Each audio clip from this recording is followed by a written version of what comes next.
بسم اللہ والصلاة والسلام علی رسول اللہ اما بعد فاعوذ باللہ من الشیطان الرجیم بسم اللہ الرحمن الرحیم یا ایھا الذین آمنوا توبوا الی اللہ توبۃ نصوحا۔ ہر قسم کی تعریفات اللہ سبحانہ و تعالیٰ کے لیے، بے شمار درود و سلام ہوں جناب محمد مصطفیٰ صلی اللہ علیہ وسلم کی ذات اقدس پر۔ میرے محترم سامعین کرام، اللہ رب العزت نے ماہ رمضان کی برکات سے انسان کی گناہوں کی معافی کا بڑا اہتمام کیا ہے۔ اللہ کے نبی صلی اللہ علیہ وسلم نے فرمایا کہ جس شخص نے ایمان کی حالت میں اپنا احتساب کرتے ہوئے، قیام اللیل کرتے ہوئے رمضان کو پا لیا، اللہ تبارک و تعالیٰ اس کے سارے گناہوں کو معاف کر دے۔ یہ مسلمانوں کے لیے سعادت مندی ہے کہ ان کی زندگی میں یہ ماہ مبارک آئے۔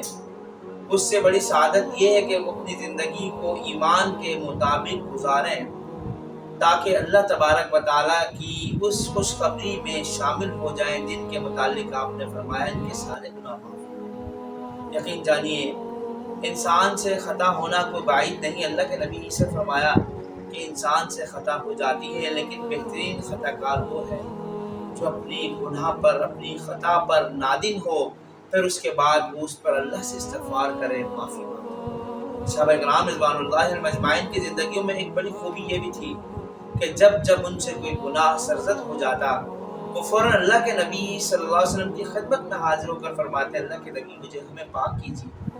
قربان جائیں، استغفار کے جملے انہیں بھی آتے تھے، دعائیں وہ بھی جانتے تھے، اللہ سے استغفار انہیں بھی پتہ تھا، لیکن اللہ کا ڈر اتنا تھا کہ اس گناہ کا اتنا بوجھ، اللہ کے نبی کی حدیث آپ نے فرمایا، گنہگار آدمی، بدکار آدمی جو گناہ کرتا ہے، اللہ کا نافرمان آدمی گناہ کرتا ہے، اسے گناہ ایسا لگتا ہے جیسے اس کے چہرے پر ایک مکھی بیٹھی اور اڑ گئی۔ اور نیک آدمی وہ جب گناہ اس سے ہو جاتا ہے، وہ کرتا نہیں، ہو جاتا ہے، تو اللہ تبارک و تعالیٰ کے سامنے اس گناہ کو اتنا بڑا سمجھتا ہے کہ شاید اس کے کاندھوں پر، اس کے سر پر ایک پہاڑ رکھ دیا گیا۔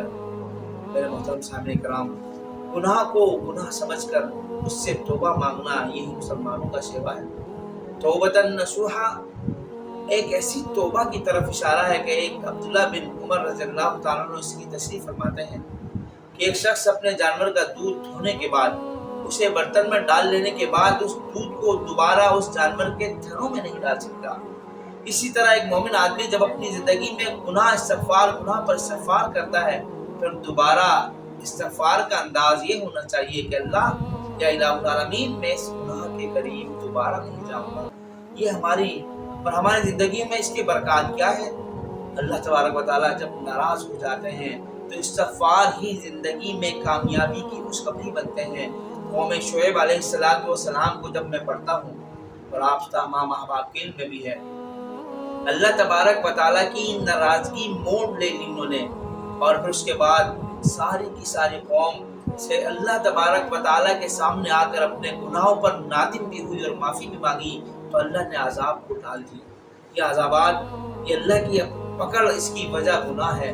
گناہ جب زمین پر عام ہو جاتا ہے، پھر اللہ تبارک و تعالیٰ کی نافرمانیوں کی وجہ سے اللہ کی پکڑ بھی آ جاتی ہے۔ یقین جانیے ہمیں ماہ مبارک اس رمضان میں بھی ہم اپنی زندگیوں کو اگر گناہوں سے نہ بچا پائے تو اس سے بڑی بد نصیبی بھی کوئی نہیں ہے۔ وہ دعا اللہ کے نبی صلی اللہ علیہ وسلم کی مشہور ہے، آپ جب منبر پر پاؤں رکھ رہے تھے، اس میں ایک دعا یہ بھی ہے، جبرائیل فرماتے ہیں، جبرائیل امین فرما رہے ہیں، الہ العالمین جو شخص اس ماہ مبارک کو پا کر اپنے گناہوں کی بخشش نہ کروا پائے، الہ العالمین وہ تباہ و برباد ہو۔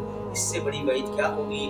بد دعا کرنے والے جبرائیل امین ہیں، اور اس دعا پر آمین کرنے والے جناب محمد مصطفیٰ صلی اللہ علیہ وسلم کی ذات مبارکہ ہے۔ کیا خیال ہے کسی کے متعلق بد دعا پیارے نبی کر دیں، اس کی تباہی میں کوئی شک نہیں۔ اور اللہ تبارک و تعالیٰ سے دعا ہے کہ اللہ ہمیں بھی اپنے گناہوں پر نادم ہونے کی توفیق عطا فرمائے۔ والسلام علیکم ورحمۃ اللہ وبرکاتہ۔